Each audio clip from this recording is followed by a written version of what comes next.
Bonsoir Antoine Léaumont. Bonsoir. Bienvenue, vous êtes en charge de la communication numérique de Jean-Luc Mélenchon. Que représente d'abord cette séquence du jour pour vous ? C'est le plus grand rassemblement populaire de cette campagne. Il y avait 130 000 personnes qui étaient présentes. D'après vos équipes ? D'après nos équipes, mais je veux dire, chacun peut se rendre compte que la place de la République était pleine et le boulevard aussi. Elle n'était pas pleine.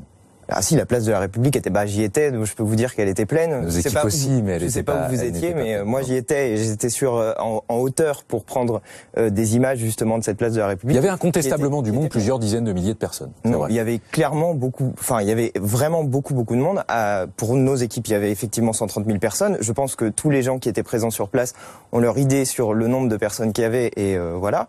Et ces personnes étaient rassemblées pour porter une idée, celle de la 6e République, et lancer après le dépôt officiel des candidatures par le Conseil constitutionnel, lancer cette nouvelle phase de la campagne. Relancer d'une certaine manière la campagne de Mélenchon ? Non, pas relancer. La campagne de Jean-Luc Mélenchon, ça fait maintenant 1 an qu'elle est lancée et bien lancée. Il y a 280 000 personnes qui ont signé sur jlm2017.fr le site de la campagne qui appuie cette candidature de Jean-Luc Mélenchon, donc il n'y a pas besoin de la relancer. C'est une nouvelle étape, c'est disons la dernière ligne droite avant le premier tour le 23 avril où les citoyens pourront utiliser le bulletin de vote de Jean-Luc Mélenchon pour dégager la caste qui gouverne actuellement. Quelle différence y a-t-il entre ce meeting en plein air du jour et celui d'il y a 5 ans, place de la Bastille ?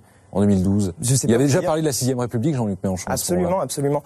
Je sais pas vous dire, j'étais pas au même endroit en 2012 et cette fois-ci, en 2012, j'étais pris dans la masse. Qu'est-ce qui a changé ? Autre question. Je sais pas ce qui a changé. Écoutez, c'était un discours qui était plus encore, à mon sens, qui entrait dans le détail de cette 6e République. Jean-Luc Mélenchon a parlé du référendum révocatoire, du droit à l'IVG inscrit dans la Constitution, de la règle verte.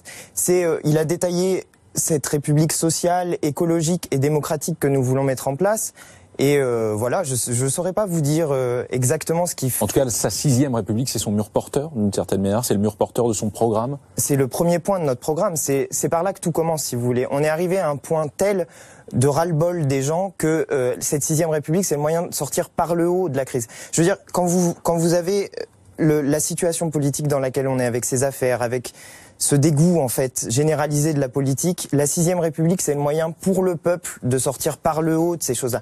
Et imaginons un instant que le président de la République qui sera élu le 23 avril et le 7 mai prochain soit quelqu'un qui soit condamné, par exemple, 2 ans après son élection.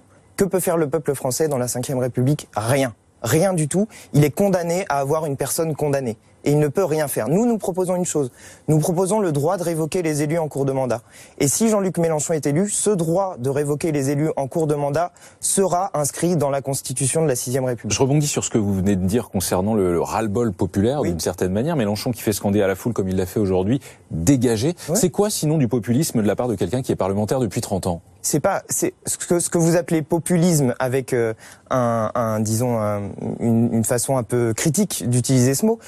Ça peut être entendu d'une manière très positive. Le populisme, ça peut être l'appel au peuple. C'est exactement ce que nous faisons. Nous faisons un appel au peuple. C'est pas un appel aux bas instincts, d'une certaine manière. Non, c'est pas un appel aux bas instincts. Écoutez, je suis désolé. Est-ce que Monsieur Hollande a appliqué le programme pour lequel il a été élu ? Non. Moi, j'estime qu'il faut dégager Monsieur Hollande. J'aurais voulu pouvoir le faire avant ce 23 avril, je n'ai pas pu parce que la Constitution de la 5e République m'en empêche. Je suis bien content qu'il y ait quelqu'un dans cette campagne qui dise qu'il faut dégager tous ces gens qui sont responsables de nos malheurs. On l'entend, Jean-Luc Mélenchon, il parle donc beaucoup de cette 6e République si chère à ses yeux. S'il est élu en mai, il aura beaucoup de dossiers sur son bureau présidentiel, notamment par exemple le dossier Whirlpool, le fabricant américain d'électroménager qui a annoncé fin janvier son intention de cesser la production de sèche-linge dans son usine d'Amiens au 1er juin 2018 pour la délocaliser en Pologne dans le cadre d'une restructuration.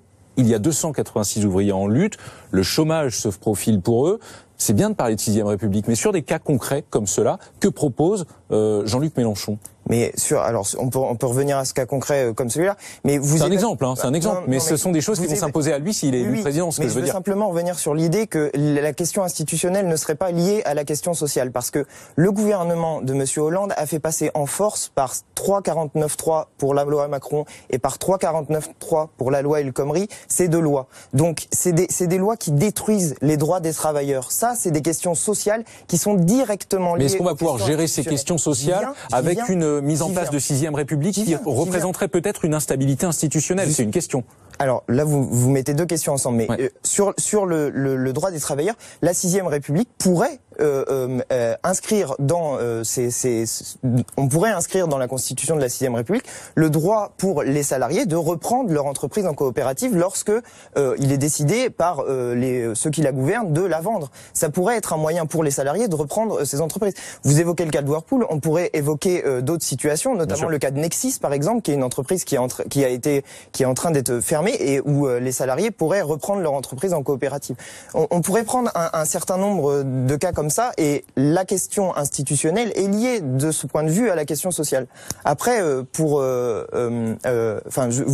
est obligé de s'arrêter. Désolé, non mais vous l'indiquez, Whirlpool délocalise où? En Pologne. Ouais. Donc il faudrait aussi à un moment donné revoir les règles européennes pour soit faire de l'harmonisation sociale et fiscale, soit, et c'est ce qu'on propose, sortir des traités européens, désobéir à ces traités européens. Parce que quelle est la cause? Bah, allez-y, mais quelle est la cause de cette délocalisation, sinon l'absence d'harmonisation sociale et fiscale? Dernière petite question, Antoine Léaumont. Est-ce que cette marche du jour peut inverser la tendance vis-à-vis de Hamon, qui lui sera en meeting à Bercy demain? La tendance m'a l'air déjà sérieusement inversée, mais c'est pas ça notre question. Nous, notre question, c'est qu'est-ce qu'on propose pour le pays?